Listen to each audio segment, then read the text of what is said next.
ئەمڕۆ عێراق لە بەردەم شەپۆلێکی بێوێنەی ڕاوکردنی گەندەڵکارandایە کە تێیدا دەستەی دەستپاکی و دەسەڵاتی دادوەری هەوڵ دەدەن بەشێک لەو سەروەتە زەبەلاحانەی گەل بگەڕێننەوە کە لە ساڵانی ڕابردوودا بە نایاسایی بەتاڵان براون.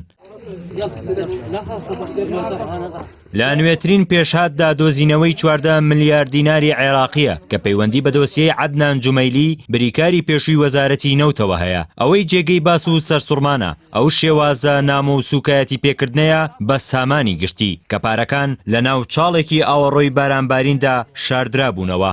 ئەمە نیشانەی ئەوەیە کە گەندەڵکاران جیاواز لەوەی دزیان لە دەوڵەت کردووە، هەمان کات سامانی نەتەوەییان وەک خاشاک لە ئاوەڕۆکاندا شاردووەتەوە تا لە لێپرسینەوە و ئاشکرابوون بە دوور بن. لەوبارەیەوە دادوەری لێکۆڵینەوەی دادگای تاوانەکانی تایبەت بە بەرەنگاربوونەوەی گەندەڵی جەختی کردووەتەوە کە ئەمە تەنیا سەرەتایە و بە دوواداچوونەکان بۆ دۆزینەوەی هەموو تێوەگلاوان بەردەوام دەبێت. كل هذه العملية تدار من خلال غرفة عمليات برئاسة السيد وزير. لەلایەکی دیکەوە دۆسیەی حسێن تاڵیب بەڕێوەبەری گشتی کۆمپانیای دابشکردنی بەرهەمەنەوتیەکان پێشاندەری ئەو ڕاستیەیە کە گەندەڵی لە عێراق بە ئاستێکی باڵای سیاسی و ئیداریدا تێپەڕیوە. حسێن تاڵیب کە سەرکردەیەکی دیاری ڕەوتی حیکمەیە بەنیاز بووە لە دانیشتنێکی پەرلەماندا سوێندی یاسایی بخوات و ببێتە پەرلەمانتار. ئەمەش بە ئامانجی بەدەستێنانی پارێزبەندی یاسایی بوو بۆ ئەوەی لە سزای دادگا دەربازی ببێت. بەڵام ئۆپراسیۆنێکی خێرایی هێزە ئەمنیەکان لە شەقامی ڕابیعی بەغداد ئەو پلانەی پوچەڵ کردەوە و دەرگای پەرلەمانی لەسەر ئەو تۆمەتبارەت داخست.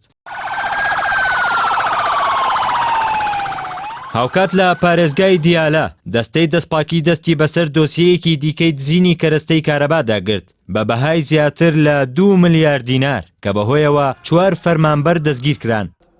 في مواجهة التحديات ولا تتراجع أمام الصعوبات. علی زەیدی سەرۆکوەزیرانی عێراق لە پەیامێکی توندا کە ئاڕاستی ڕایگشتی و گەندەڵکارانی کردووتی هیچ پەیوەندیەکی ناوخۆیی و دەرەکی نییە بۆ ئازادکردنی دەستگیرکراوان. گەندەڵکاران هیچ بژاردەیەکیان نییە جگە لە گەڕاندنەوەی پارە دزراوەکان. خەڵکی عێراق چاوەڕوانن ئەم هەڵمەتە بەردەوام بێت و تەنیا بە دەستگیرکردنی چەند بەڕێوەبەرێک کۆتایی نەیەت بەڵکو هەموو ئەو کەسانە بگرێتەوە کە سامانی ئەم وڵاتەیان بەتاڵان بردووە. گەڕاندنەوەی ئەو ملیاران دینارە بۆ خەزێنەی دەوڵەت هەنگاوێکی گرنگە بۆ سەقامگیری دارایی و دەتوانرێت خزمەتگوزاری بۆ هەزاران هاوڵاتی بگەڕێنێتەوە کە چەندین ساڵە لە بێئاوی و کارەبا و خزمەتگوزاری سەرەتایی بێبەش بوون.